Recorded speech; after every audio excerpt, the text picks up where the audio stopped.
could you be the one?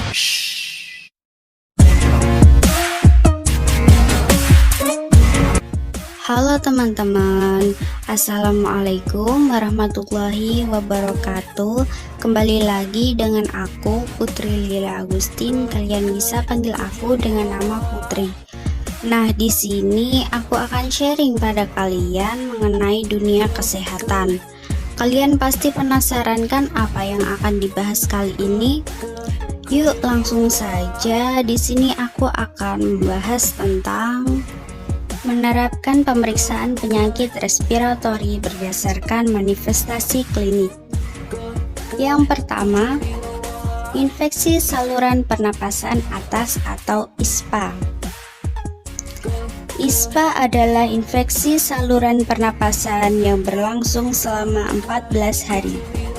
Yang dimaksud dengan ISPA adalah organ mulai dari hidung sampai gelembung paru beserta organ-organ di sekitarnya seperti sinus, ruang telinga tengah, dan selaput. Etiologinya, ISPA terdiri dari 300 jenis bakteri, virus, dan rickettsia. Bakteri penyebabnya antara lain dari genus Streptococcus, Staphylococcus, Pneumococcus, Haemophilus, Bordetella, dan Corynebacterium. Virus penyebabnya antara lain golongan Myxovirus, Adenovirus, Coronavirus, Picornavirus, Mycoplasma, dan herpes virus. Manifestasi klinis. Pada stadium awal, gejalanya berupa rasa panas, kering, dan gatal dalam hidung, yang kemudian diikuti bersin terus-menerus. Hidung tersumbat dengan ingus encer, serta demam dan nyeri kepala. Permukaan mukosa hidung tampak akan berkurang sesudah 3-5 hari. Komplikasi yang mungkin terjadi adalah sinusitis, faringitis, infeksi telinga tengah, infeksi saluran tuber eustachi, hingga bronkitis, dan pneumonia atau radang paru. Yang kedua, asma. Asma adalah suatu gangguan yang kompleks dari bronkial yang dikarakteristikkan oleh periode bronkospasme atau kontraksi spasme yang lama pada jalan napas. Asma adalah penyakit jalan napas obstruksi intermittent reversible di mana trakea dan bronchi berespons secara hiperaktif terhadap stimulasi tertentu. Etiologi atau penyebabnya, kontraksi otot di sekitar bronkus sehingga terjadinya penyempitan jalan napas, pembengkakan membran bronkus, dan terisinya bronkus oleh mukus yang kental. Manifestasi dari ISPA yaitu batuk, dyspnea, dan wheezing. Pada sebagian penderita disertai dengan rasa nyeri dada. Pada penderita yang sedang bebas serangan tidak ditemukan gejala klinis. Sedangkan waktu serangan tampak penderita bernapas cepat, dalam, gelisah, duduk dengan tangan menyanggah ke depan, serta tampak otot-otot bantu pernapasan bekerja dengan keras. Pemeriksaan penunjang yang dapat dilakukan yaitu yang pertama, spirometri. Spirometri untuk menunjukkan adanya obstruksi jalan napas. Yang kedua, tes provokasi. Tes provokasi untuk menunjukkan adanya hiperaktivitas bronkus. Yang ketiga, tes kulit. Tes kulit untuk menunjukkan adanya antibodi IgE yang spesifik dalam tubuh. Yang keempat, pemeriksaan kadar IgE total dengan IgE yang spesifik dalam tubuh. Yang kelima, pemeriksaan radiologi umumnya, ronsen foto dada normal. Yang keenam, analisa gas darah dilakukan pada asma berat. Yang ketujuh, pemeriksaan eosinofil total dalam darah. Dan yang kedelapan, pemeriksaan sputum. Materi yang ketiga yaitu tuberkulosis atau TBC. Tuberkulosis adalah infeksi penyakit menular yang disebabkan oleh Mycobacterium tuberculosis, suatu basil aerob tahan asam yang ditularkan melalui udara.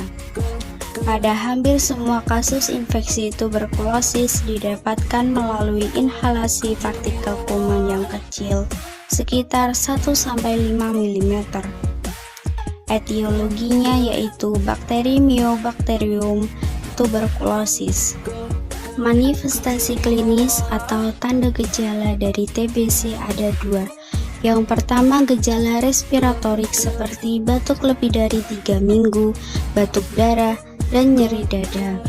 Yang kedua, ada gejala sistemik seperti demam dan gejala sistemik lainnya seperti malaise, keringat malam, anoreksia, dan berat badan menurun.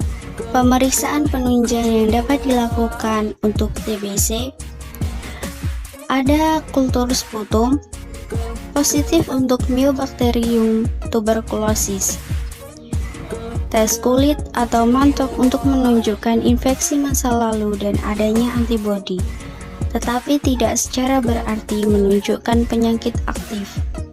Selanjutnya ada fototoraks untuk menunjukkan infiltrasi lesi awal pada area paru atas, dan yang terakhir histologi atau kultur jaringan positif untuk Mycobacterium tuberculosis.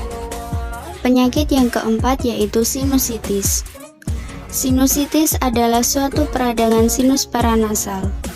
Di sekitar rongga hidung terdapat 4 sinus, yaitu sinus maxillaris terletak di pipi, sinus ethmoidalis terletak di kedua mata, sinus frontalis terletak di dahi, dan sinus sphenoidalis terletak di belakang dahi. Sinusitis dibagi atas sinusitis akut, sinusitis subakut, dan sinusitis kronis. Etiologi dari sinusitis yaitu alergi seperti debu, udara dingin, asap rokok, flu atau demam, infeksi virus, infeksi bakteri dan jamur, asma, dan gangguan sistem kekebalan tubuh atau kelainan sekresi lendir. Selanjutnya ada manifestasi klinis atau tanda gejala, yaitu bersin-bersin, mata terasa gatal, sakit kepala, nyeri di bagian wajah, demam, hidung tersumbat, perubahan warna ingus, dan nyeri saat menelan. Yang selanjutnya yaitu ada kanker paru. Kanker paru adalah pertumbuhan sel kanker yang tidak terkendali dalam jaringan paru yang dapat disebabkan oleh sejumlah karsinogen lingkungan terutama asap rokok. Etiologinya atau penyebabnya yaitu sangat berhubungan dengan aktivitas merokok. Penyebab lainnya yang dapat menimbulkan kanker paru adalah penderita menghirup debu asbes, radiasi ionisasi, produk petroleum, jenis esens, dan kromium. Sebagian besar kanker paru berasal dari dalam sel-sel paru-paru, tetapi kanker paru juga bisa berasal dari kanker di bagian tubuh lainnya yang menyebar ke paru-paru. Manifestasi klinis atau tanda gejala yang paling umum ditemui pada penderita kanker paru yaitu yang pertama, batuk yang terus-menerus atau menjadi hebat. Yang kedua, dahak berdarah, berubah warna, dan semakin banyak. Yang ketiga, napas sesak dan pendek-pendek. Yang keempat, sakit kepala, nyeri, atau retak tulang rusuk dengan sebab yang tidak jelas sehingga melukai paru-paru. Yang kelima, kelelahan kronis. Yang keenam, kehilangan selera makan atau turunnya berat badan tanpa sebab yang jelas. Yang ketujuh, suara serak atau parau. Dan yang kedelapan, pembengkakan di wajah atau di leher. Mungkin itu saja yang bisa saya sampaikan, semoga bermanfaat bagi kalian, dan terima kasih teman-teman yang sudah menonton video ini sampai habis, dan jangan lupa untuk like, comment, dan subscribe, serta jangan lupa untuk share ke teman-teman kalian agar channel ini semakin berkembang, supaya aku juga lebih semangat lagi untuk membuat konten di video-video berikutnya. Oke, mungkin itu saja yang bisa saya sampaikan ke kalian, dan terima kasih dengan support yang kalian berikan pada aku. Dan jangan lupa untuk selalu mampir ke channel ini ya. Wassalamualaikum warahmatullahi wabarakatuh.